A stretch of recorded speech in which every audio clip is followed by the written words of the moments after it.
Hello guys, আসসালামু আলাইকুম। It's me Sadia. আজকে আপনাদের সাথে আমার ঘোরাঘুরি নিয়ে কিছু শেয়ার করব। আর আমার শাশুড়ি আম্মু খুব একা একা ছিল। মানে এমন বাপের বাড়িতে যাওয়ার পর সে বলতেছে যে তোমাকে রাইখা আমি কোথাও বেড়াতে যেতে পারি নাই।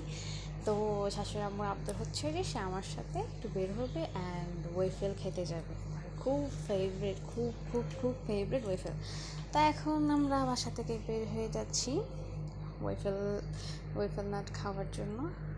আমার শাশুড়ির মতো খুবই এক্সাইটেড। হ্যাঁ, তো চলেন যাওয়া যাক। আম্মু অনেক অনেক অনেকবার বলছে যে কি, আম্মু বারবার বারবার করে বলছে আম্মু এটা ট্রাই করবে মাস্ট।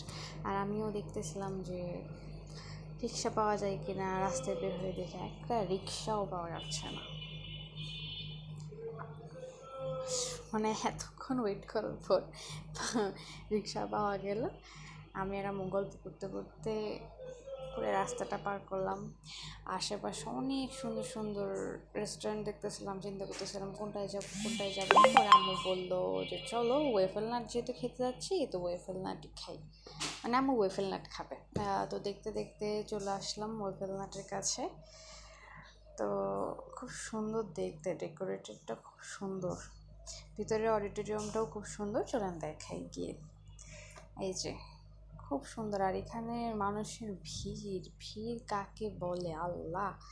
অনেক কষ্টে একটা সিট খালি পাইছি, এখানে বসছি। তাছাড়া সিট খালি পাওয়া যায় না।